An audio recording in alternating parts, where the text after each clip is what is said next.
রান্নাঘরে আপনাদের সকলকে স্বাগত জানাই। আশা করছি আপনারা সকলে ভালো আছেন, সুস্থ আছেন। আজকে আমি আপনাদেরকে বানিয়ে দেখাবো একদম বিয়েবাড়ির স্টাইলে ফ্রাইড রাইসের রেসিপি। এটা খেতে কিন্তু খুবই সুন্দর হয় আর বানানো কিন্তু খুবই সহজ।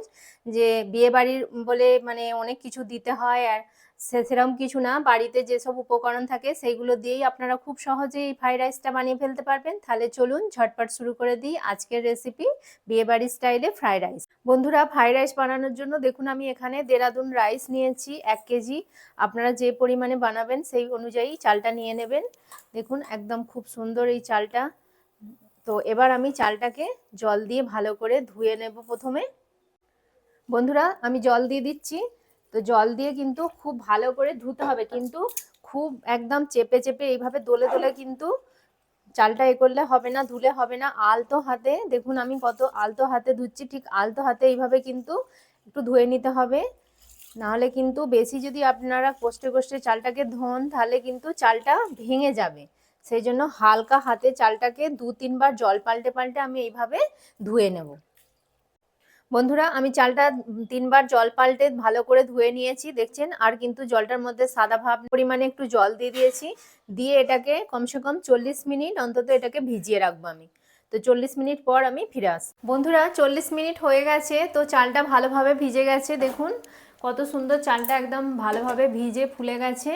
তো আমি জলটা ভালো করে ছেঁকে নিয়েছি আর জলটাও বসিয়ে দিয়েছি ভাতটা হবার জন্য। তো জলটাকে কিন্তু খুব ভালো করে গরম করে নিতে হবে, তারপরে কিন্তু চালটা দিতে হবে। তো এখানে আমি আগে থাকতেই জল গরম বসিয়ে দিয়েছিলাম। দেখুন জলটা কিন্তু হালকা হালকা ফুট ধরে গেছে। যখন জলটা একদম টকবক করে ফুটবে তখন কিন্তু আমি চালটা এর মধ্যে দেব। তো আরেকটু জলটা হবে, জলটা ভালোভাবে ফুটুক, তারপর আমি চালটা দিয়ে দেবো। চালটা ভালোভাবে কিন্তু এবার ফুটতে শুরু করে দিয়েছে, দেখুন টকবক করে কিন্তু জলটা ভালোভাবে ফুটছে। তো এবার আমি চালটা অ্যাড করে দেবো।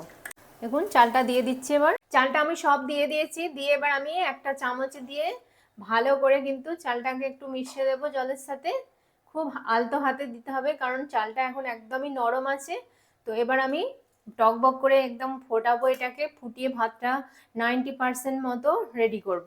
তো ভাতটা রেডি হলে তারপর আমি আপনাদেরকে দেখাচ্ছি। বন্ধুরা দেখুন ভাতটা এবার আপনাদেরকে দেখাচ্ছি যে কতটা হয়েছে। ভাতটা কিন্তু 90% হয়ে গেছে। দেখুন ভাতটা কিন্তু খুব ইজিভাবে কেটে যাচ্ছে। এর থেকে বেশি কিন্তু আমি করব না, 90% মতো করতে হবে, কারণ তারপরে বাকিটা কিন্তু গরমেই একদম ভাপে ভাপে ওটা হয়ে যাবে। তো ভাতটা দেখুন খুব ভালোভাবে হয়ে গেছে। এবার ভাতটা আমি ফ্যান ছেড়ে নেব, নিয়ে ভালো করে ঠান্ডা করে তারপর আমি ফিরে আসছি। বন্ধুরা দেখুন রাইসটা আমি পুরো ঠান্ডা করে নিয়ে চলে এসেছি। এবার আমি রাইসটা বানানো শুরু করব। তার আগে আমি দেখিয়ে দিই যে কি কি সবজিগুলো আমি নিয়েছি। এই সবজিগুলো এবার ভেজে নেব। তো দেখুন এখানে আমি গাজর নিয়েছি, গাজরগুলোকে এরকম লম্বা লম্বা করে সরু সরু করে কেটে নিয়েছি। আর নিয়েছি বিনস, বিনসটাকেও লম্বা করে কেটে নিয়েছি। ক্যাপসিকামটাকে এরকম লম্বা লম্বা সরু সরু করে কেটে নিয়েছি। আর নিয়েছি মটরশুঁটি। এবার এগুলোকে আমি ফ্রাই করব। বন্ধুরা এবার সবজিগুলো আমি ফ্রাই করব, তার জন্য গ্যাসে কড়া বসিয়ে দিয়েছি। আর কড়ার মধ্যে দেখুন আমি বেশ কিছুটা পরিমাণ সাদা তেল দিয়ে দিয়েছি। এতে 1 চামচ মতো ঘি দিয়ে দেব। ঘি দিলে কিন্তু ফ্লেভারটা খুব সুন্দর আসে। তো এরকম তেলের সাথে একটু ঘি মিশিয়ে দেওয়ার চেষ্টা করবেন, তাহলে কিন্তু সবজিগুলোর মধ্যেও ফ্লেভারটা খুব সুন্দর আসবে। তেলটাও কিন্তু খুব ভালোভাবে গরম হয়ে গেছে। তো এবার আমি ড্রাই ফ্রুটসগুলো প্রথমে ভেজে নেব। তো কাজু বাদামটাকে একটু ভেজে নেব, খুব লাল করব না, একটু হালকা কালার আসবে সেই পর্যন্ত আমি এগুলোকে একটু ফ্রাই করব। এভাবে ভাজা হয়ে গেছে। তো আমি কাজু বাদামগুলো কড়া থেকে তুলে নিচ্ছি। এখন কিশমিশগুলো আমি দিয়ে দিচ্ছি। কিশমিশগুলোকেও ভালো করে একটু ভেজে নেব। যতক্ষণ দেখবো কিশমিশগুলো ভালোভাবে একদম তেলের মধ্যে টেবো টেবো হয়ে ফুলে উঠছে ততক্ষণ পর্যন্ত আমি এটাকে ভাজবো। এই সময় গ্যাসের ফ্লেমটা কিন্তু একদম লোয়ে রাখতে হবে, নাহলে কিন্তু সব পুড়ে যাবে, তখন কিন্তু একদমই খেতে ভালো লাগবে না। দেখুন কিশমিশগুলো আস্তে আস্তে ফুলতে শুরু করেছে, আর একটু ফুলবে তারপর আমি এগুলো তুলে নেব। সব কিশমিশগুলো একদম খুব সুন্দর ফুলে টেবো টেবো হয়ে গেছে। তো আমি এবার একটা থালার মধ্যে এগুলো সব তুলে নিচ্ছি। আমি গাজরগুলো ভাজবো। তো গাজরগুলো আমি সব তেলের মধ্যে দিয়ে দিচ্ছি। গাজরগুলো ভাজতে একটু সময় লাগবে। তো গাজরগুলোতে আমি হালকা একটু লবণ দিয়ে দেব, তাহলে কিন্তু গাজরগুলো খুব তাড়াতাড়ি নরম হয়ে যাবে, ভালোভাবে ভাজা হয়ে যাবে। এখানে 1 চামচ পরিমাণ, চা চামচের 1 চামচ পরিমাণ লবণ দিয়ে দিলাম। নেব লবণটা গাজরের সাথে মিশিয়ে এবার এগুলোকে আমি ভাজবো। গাজরটা দেখুন হাফ মতো ভাজা হয়ে গেছে। যখনই দেখবেন গাজরটা মোটামুটি হাফ ডান হয়ে গেছে তখন বিনসটা অ্যাড করে দিতে হবে। যেহেতু গাজর আর বিনসটা একটু ভাজা হতে সময় লাগে, সেই জন্য এগুলোকে আমি আগে অ্যাড করছি। তো এবার গাজরের সাথে বিনসটাও ভালো করে মিশিয়ে দেব, দিয়ে এবার এটাকেও ভাজবো ভালো করে। দেখুন গাজর আর বিনসটা কিন্তু অনেকটাই ভাজা হয়ে এসছে। এবার আমি মটরশুঁটিটা অ্যাড করে দেবো। মটরশুঁটিটা অ্যাড করে আবারও এগুলোর সাথে ভালো করে সব মিশিয়ে দিচ্ছি, দিয়ে আবারও একটু ভালো করে এটাকে ভাজবো। আপনারা চাইলে এই সময় একটু ঢাকা দিয়ে এটাকে ভাজবেন, তাহলে কিন্তু খুব তাড়াতাড়ি সবজিগুলো একদম নরম হয়ে যাবে। এবার আমি ক্যাপসিকামটা এর মধ্যে অ্যাড করে দিচ্ছি। ক্যাপসিকামটা কিন্তু একদম সব থেকে লাস্টে দিতে হবে। মোটামুটি সব সবজিগুলো ভাজা হয়ে যাবে, একদম 80-90% পর্যন্ত ভাজা হয়ে যাবে, তারপর কিন্তু ক্যাপসিকামটা অ্যাড করতে হবে। কারণ ক্যাপসিকামটা ভাজতে একদমই বেশি সময় লাগে না, খুব তাড়াতাড়ি নরম হয়ে যায়, সেই জন্য এটাকে আমি লাস্টে অ্যাড করলাম। তো আর একটু কিছুক্ষণ আমি এটাকে ফ্রাই করে নেব।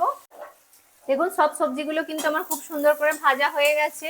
তো এবার আমি সবজিগুলো এক সাইড করে রাখছি, রেখে আমি এবার ফ্রাইড রাইসটা বানাবো। তো তার জন্য আমি এই গ্যাসেতেই এবার আমি একটা হাঁড়ি বসিয়ে দিচ্ছি।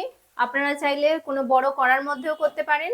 তো আমার এটা হাঁড়ির মধ্যেই সুবিধা হবে, সেই জন্য আমি হাঁড়িটা বসিয়ে দিলাম। ভালোভাবে গরম হয়ে গেছে, আর আমি এতে বেশ কিছুটা পরিমাণ সাদা তেল গরম হবার জন্য দিয়েছিলাম।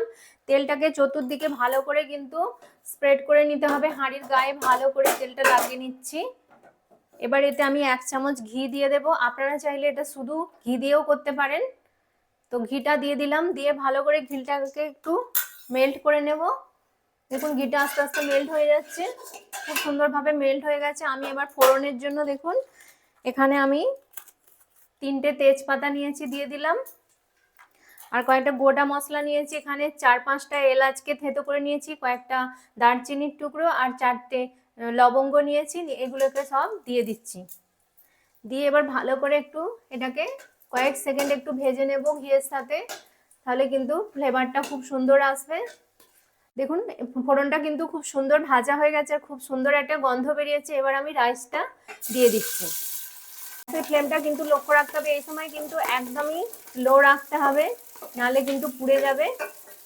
সব রাইসটা আমি দিয়ে দিচ্ছি। যেহেতু আমি একটু বেশি কোয়ান্টিটিতে বানাচ্ছি, সেই জন্য আমি হাঁড়িটা ইউজ করেছি, বানাতে আমার সুবিধা হবে। সেই জন্য আপনারা যদি কম কোয়ান্টিটিতে বানান, তাহলে কিন্তু কড়ার মধ্যে এটা ভালোভাবে হয়ে যায়। তো সব রাইসটা আমি ভালো করে দিয়ে দিলাম, দিয়ে দিয়েছি। এবার যে সবজি ভাজাটা ছিল সেটা এবার সব ওপর থেকে দিয়ে দেবো। ড্রাই ফ্রুটস গুলোও দিয়ে দিচ্ছি, কিশমিশটাও দিয়ে দেবো। এবার আমি লবণটা অ্যাড করে দিচ্ছি, স্বাদ অনুযায়ী লবণটা দিয়ে দেবো। আমি এখানে 2 থেকে 3 চামচ মতো লবণ দিয়ে দিই। এবার লবণটা দেওয়া হয়ে গেছে, লবণটা দেওয়ার পরে আমি এখানে চিনি দিয়ে দিচ্ছি। চিনিটাকে আমি ভালো করে কিন্তু গুঁড়ো করে নিয়েছি। আপনারা চাইলে এমনিও চিনি দিয়ে দিতে পারেন, কিন্তু এই গুঁড়ো চিনিটা দিলে কি হবে, খুব তাড়াতাড়ি কিন্তু মেশাতে সুবিধা হবে, মানে রাইসের সাথে খুব সুন্দরভাবে মিশে যাবে। তো আমি এখানে 5 থেকে 6 টেবিল চামচ মতো চিনির গুঁড়ো দিয়ে দিচ্ছি। আপনারা মিষ্টিটা আপনাদের স্বাদ অনুযায়ী বুঝে দিয়ে দেবেন। খুব ভালো করে এবার মিশিয়ে নেব রাইসের সাথে। দেখুন কত সুন্দর লাগছে দেখতে। খুব ভালো করে কিন্তু এটাকে মিক্সিং করে নিতে হবে। এই সময় কাজটা কিন্তু একটু হালকা হাতে আস্তে আস্তে করতে হবে। এবার এটাকে কয়েক সেকেন্ড আমি একটু এইভাবে হতে দেব, চাপা দিয়ে দেব, দিয়ে কয়েক সেকেন্ড এটা মানে এই 1 থেকে 2 মিনিট মতো এইভাবে আমি রাখবো। বন্ধুরা 2 মিনিট পর আমি ফিরে এলাম। এবার চিনি আর নুনটা কিন্তু খুব সুন্দর রাইসের সাথে ভালোভাবে মিশে গেছে। এবার ওপর থেকে আমি আরো 1 চামচ ঘি অ্যাড করে দেব। এই সময় লাস্টে এরকম ঘিটা অ্যাড করলে কিন্তু খুবই সুন্দর ফ্লেভার আসে রাইসের মধ্যে, মানে বিয়ে বাড়ির মতো একদম ডিটো তৈরি হয়ে গেছে আমাদের রাইস। খুবই সুন্দর লাগে এটা খেতে, এই ফ্রাইড রাইস। এবার লাস্টে আর আমি একটা জিনিস অ্যাড করা বাকি আছে এখনো, সেটা অ্যাড করব। তো এখানে আমি এলাচকে ভালো করে গুঁড়ো করে নিয়েছি। 2-4টে এলাচের দানাকে আমি বার করে একটু চিনি দিয়ে ভালো করে গুঁড়ো করে নিয়েছি। এবার সব দিয়ে এটাকে ভালো করে এবার রাইসটাকে মিক্সিং করে নেব। দেখুন বন্ধুরা একদম আমাদের ফ্রাইড রাইস পুরো কমপ্লিট। আশা করছি দেখে বুঝতে পারছেন যে কতটা এটা সুন্দর হয়েছে, দেখেই পুরো লোভ লাগছে, এত সুন্দর হয়েছে। যেমন আমরা যে কোনো অনুষ্ঠান বাড়িতে, বিয়ে বাড়ি বলুন বা অন্নপ্রাশন বাড়ি, যে কোনো অনুষ্ঠান বাড়িতে গিয়ে যেমন আমরা রাইস খেয়ে থাকি, ঠিক ফ্রাইড রাইসটা একদম ডিটো এরকমই হয়েছে। তার থেকে বরঞ্চ বেটার টেস্ট এটা আমি অবলম্বন করে বলতে পারি।